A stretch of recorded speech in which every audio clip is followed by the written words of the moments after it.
आगामी स्थानिक स्वराज्य संस्थांच्या निवडणुकीत भाजपने स्वतंत्र कमळ फुलवण्यासाठी व्यूहरचना सुरू केली असून तालुक्यातील भारतीय जनता पक्षाच्या दिंडोरी, वणीज, ननाशी या तीनही मंडळांची विस्तारित बैठक दिंडोरी येथील शासकीय विश्रामगृहात संपन्न झाली।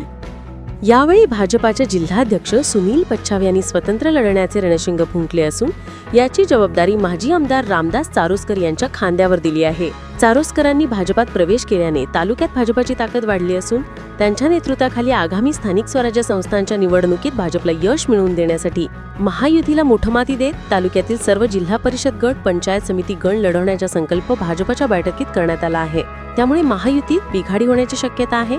यावेळी बैठकीस भाजपचे प्रदेश सदस्य श्याम बोडके, ज्येष्ठ नेते चंद्रकांत राजे, माजी नगराध्यक्ष प्रमोद देशमुख, जिल्हा उपाध्यक्ष योगेश तिडके, जिल्हा सरचिटणीस रणजित देशमुख, दिंडोरी मंडल अध्यक्ष शामराव मुरकुटे, वणी मंडल अध्यक्ष वसंत कावडे, ननाशी मंडल अध्यक्ष योगेश मातेरे, योगेश बर्डे, श्याम हिरे, शिवाजी पिंगळ, विलास देशमुख, बाऊसाहेब बोरस्ते, नगरसेवक नितीन गांगुर्डे, महिला आघाडीचा अध्यक्ष उज्ज्वला कोथळे, ज्योती देशमुख आदींसह पदाधिकारी, नगरसेवक उपस्थित होते।